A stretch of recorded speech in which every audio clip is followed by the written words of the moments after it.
in front with the names of more than 5,000 Irish immigrants that died in this place. My wife is a descendant of Irish immigrants.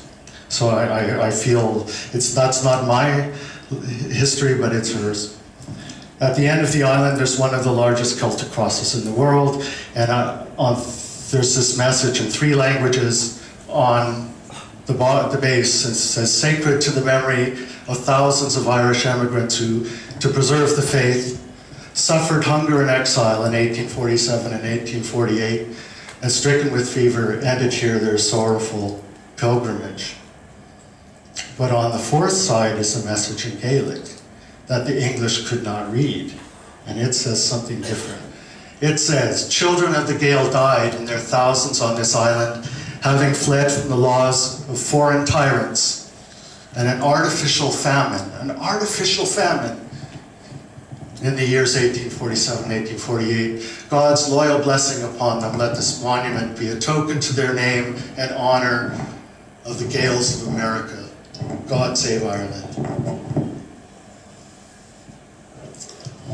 A few weeks after the first time I went to go sail, I went to Ireland on a holiday, and I, by accident, walked by this place, and it's a church in a town called Cahersivane, and this is a graveyard for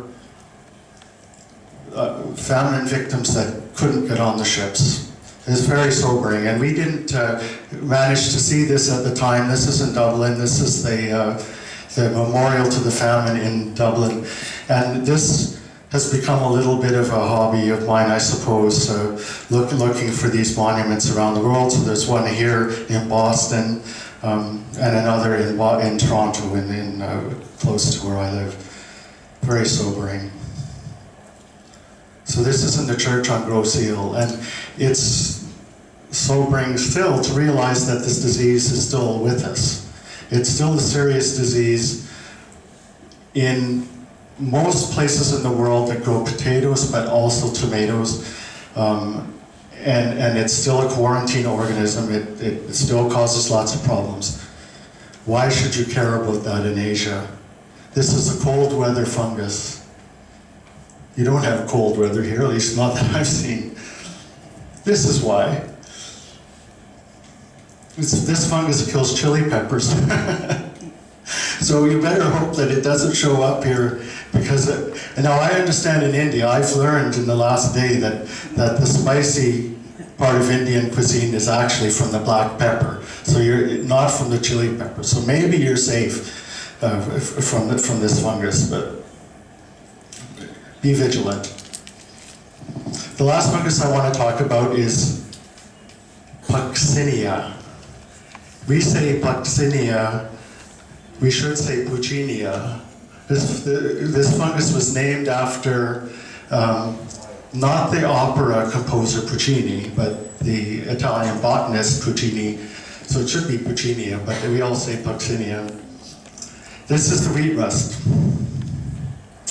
My grandfather, when he came to Canada, became a wheat farmer, and he farmed through the Great Depression in Canada. And the Great Depression was the greatest economic disaster in at least in North America.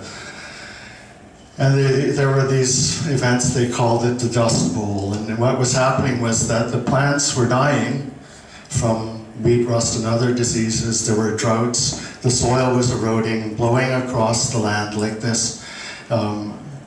It was a tough time, and that's the generation that my parents came out of. But we've known about wheat rust for a long time. These documents, one from Samaria, one from Egypt. In Samaria, the documents talk about methods for farmers to avoid the red barley, they called it. And I think in the Egyptian one, they called it the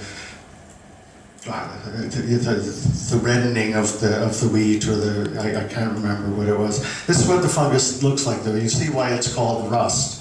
It really does look just like rust, sprinkled on the surface of the leaf. And these are the symptoms on the wheat plant. It makes these strips of spores like this, and The issue is that you see the difference in the size between the wheat grains. It really reduces the yield of wheat a lot. Now the life cycle of wheat is, the wheat rust is quite complicated, so I think this one should loop around. You can see it a few times. There's actually 5 different kinds of spores being produced in series on different parts of the plant over the course of the year. And on the right is a different plant. That's not wheat. That's a plant called barberry.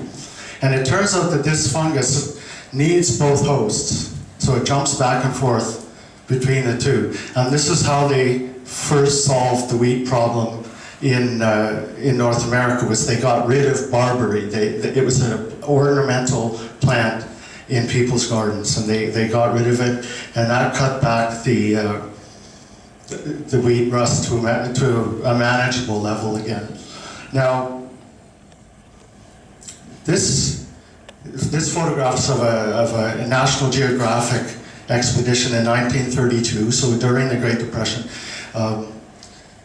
of an experiment. They sent these balloons up into the stratosphere as high as they could go. So it went up about 10,000 meters, and they were looking to see what particles were up there. And with this expedition, they found 5 kinds of fungal spores.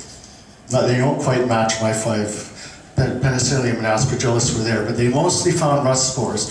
There are rust spores in the stratosphere, in the jet stream, and this has been shown many, many times for many different rusts.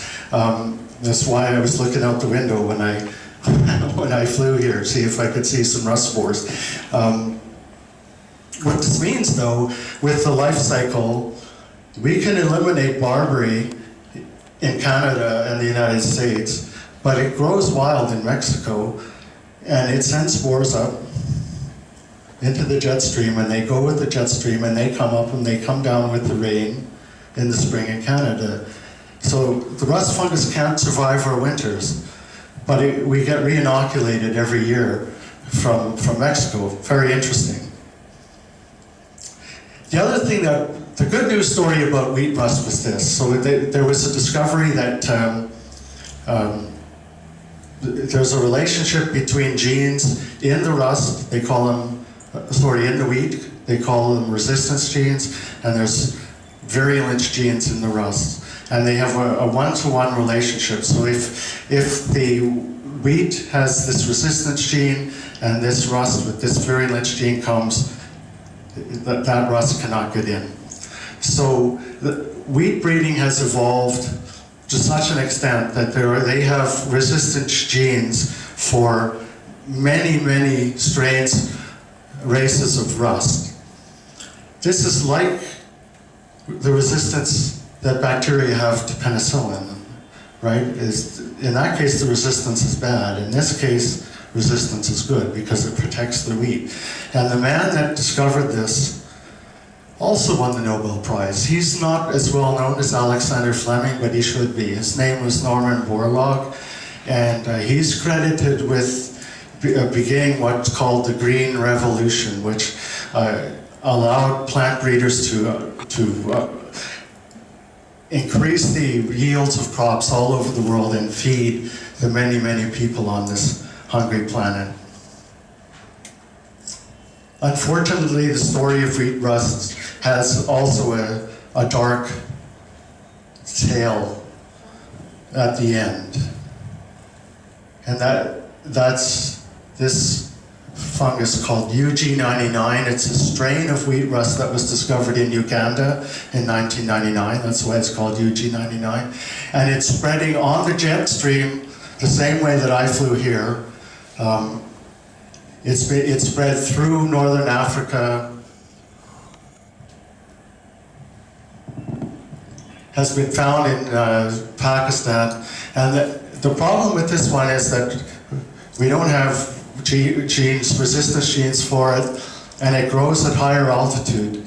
And especially in Asia, where they grow wheat, it's often at a higher altitude than we do in America. So there's a great worry that this fungus is going to cause catastrophic losses to the wheat crops of the world.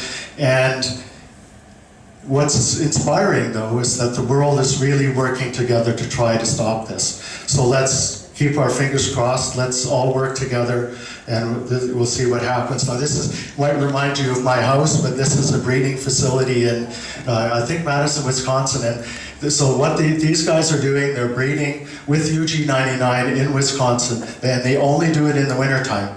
This is still a high security greenhouse, but if that fungus gets out, it's got -30 outside, and it's just gonna die. But when the spring comes, they stop working. They don't work on it until the winter comes back. So, why do Asians prefer coffee to tea?